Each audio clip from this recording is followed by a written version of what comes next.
भारतीय उत्पादों पर मनमाने तरीके से 50% टैरिफ लगाने वाले अमेरिका की अक्ल धीरे धीरे ठिकाने आने लगी है। टैरिफ वॉर छेड़ने वाले डोनाल्ड ट्रंप के देश को की गर्दन अब फंस गई है और फंसाया है चीन ने। तो अमेरिका को भारत की याद आ गई। अमेरिका भारत से मदद मांग रहा है। मामला है रेयर अर्थ मिनरल्स या रेयर अर्थ मटेरियल से जुड़ा हुआ।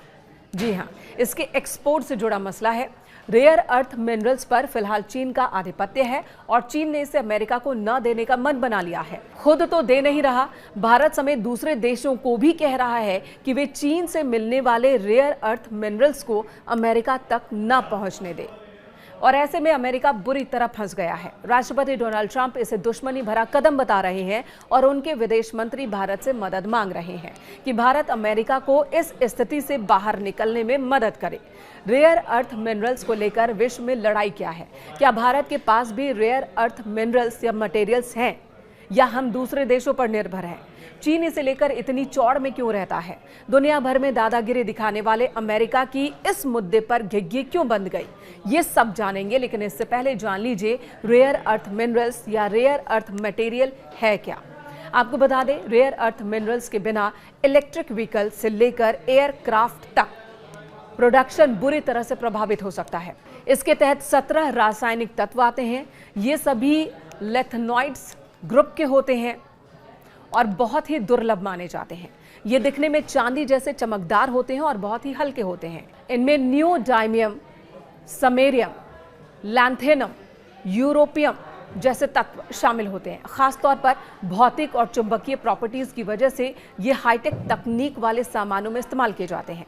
मोबाइल फोन हो गया या फिर विंड टर्बाइन, MRI मशीन, लड़ाकू विमान, इलेक्ट्रिक गाड़ियां, इन सब में इनका इस्तेमाल होता है। मतलब इसके बिना एक भी इलेक्ट्रिक या फिर टेक्नोलॉजी से जुड़ा सामान नहीं बन सकता। मतलब इनके बिना आप आधुनिक युग को बरकरार नहीं रख सकते अपने देश में।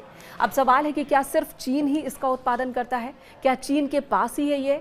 तो जवाब है नहीं। चीन के अलावा भी कुछ देश हैं जो रेयर अर्थ मिनरल्स या फिर मटेरियल्स के उत्पादन पर काम कर रहे हैं, लेकिन उनकी मात्रा बहुत कम है।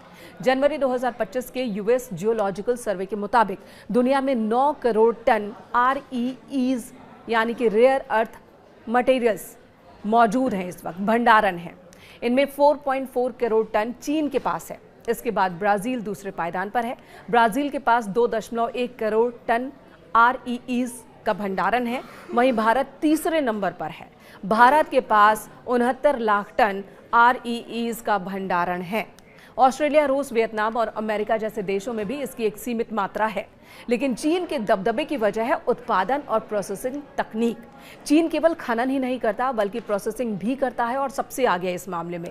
और इसलिए वैश्विक सप्लाई चेन पर उसकी पकड़ सबसे ज्यादा है। वो इन मिनरल्स के जरिए राजनीतिक और आर्थिक दबाव बनाता रहा है।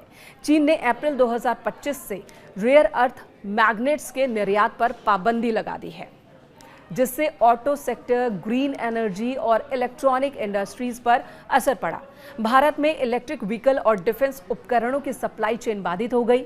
इस मैग्नेट की वैश्विक सप्लाई का 90% हिस्सा चीन के हाथ में है, जिससे वो किसी भी देश की टेक्नोलॉजी ग्रोथ को प्रभावित कर सकता है। बात भारत की करें, भारत के पास दुनिया का तीसरा सबसे बड़ा भंडार है, लेकिन उत्पादन में हम बहुत पीछे हैं। 2024 में भारत ने सिर्फ 2900 टन ही उत्पादित किया, जबकि चीन ने 2.7 लाख टन का उत्पादन किया। और इस अंतर का असर पूरी दुनिया में देखने को मिलता है। इस अंतर को देखते हुए भारत सरकार ने नेशनल क्रिटिकल मिनरल मिशन की शुरुआत की है और इसके तहत 2031 तक 1200 जगहों पर सर्वे कर 30 प्रमुख खनिज भंडारों की पहचान की जाएगी और इसके अलावा centre of excellence on critical minerals बनाने की योजना पर भी काम चल रहा है। चलिए अब मूल विषय पर लौटते हैं, यानी कि बात कर लेते हैं अमेरिका की। हाल ही में अमेरिका ने चीन पर 100% अतिरिक्त टैरिफ का ऐलान किया, जो 1 नवंबर से लागू होना है। इसी के साथ अमेरिका महत्वपूर्ण सॉफ्टवेयर के निर्यात पर भी नियंत्रण लगाने पर विचार कर रहा है और इसके जवाब में चीन ने यह सुनिश्चित करना शुरू कर दिया है कि अमेरिका तक चीन का रेयर अर्थ मिनरल्स न पहुंचे। चीन की सख्ती से अब अमेरिका घबरा गया। अमेरिका के वित्त मंत्री स्कॉट बेसेंट का कहना है कि वॉशिंगटन चीन बनाम दुनिया जैसी स्थिति अपने वैश्विक साझेदारों के साथ खड़ा रहेगा। इस स्थिति में यानी कि इसे चीन बनाम दुनिया की लड़ाई वो बता रहे हैं। फॉक्स न्यूज को दिए एक इंटरव्यू के दौरान बेसेंट ने कहा कि हम पहले ही अपने सहयोगियों से संपर्क में हैं। इस हफ्ते हमारी उनसे बैठक होगी और मुझे भरोसा है कि हमें यूरोपीय देशों, भारत और एशिया की लोकतांत्रिक सरकारों से ठोस समर्थन मिलेगा।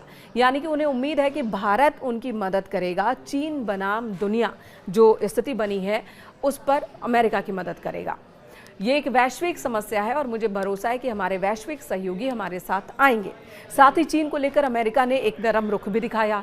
पहले ट्रंप ने एक पोस्ट के जरिए चीन के राष्ट्रपति शी जिनपिंग के साथ होने वाली बैठक रद्द करने के संकेत दिए थे और बीजिंग पर शत्रुतापूर्ण व्यापार व्यवहार का आरोप लगाया था। फिर रविवार को ट्रंप पलट गए, बहुत ही नरम रुख दिखाते हुए कहा कि चिंता की कोई बात नहीं है, सब कुछ नॉर्मल है। वित्त मंत्री बेसेंट ने पुष्टि की कि ट्रंप और शी जिनपिंग की बैठक वो अभी रद्द नहीं हुई है। ट्रंप और शी जिनपिंग की मुलाकात होगी, कोरिया में मुलाकात होगी और इससे पहले वीकेंड पर दोनों पक्षों की पर्याप्त बातचीत भी हुई है। यानी कि नरमी का रुख भी दिया जा रहा है। भारत को भी साधने की कोशिश अमेरिका ने एक बार फिर से शुरू कर दी है, क्योंकि रेयर अर्थ मिनरल या मटेरियल उसे नहीं मिला तो वो बहुत पीछे हो जाएगा तकनीक के मामले में।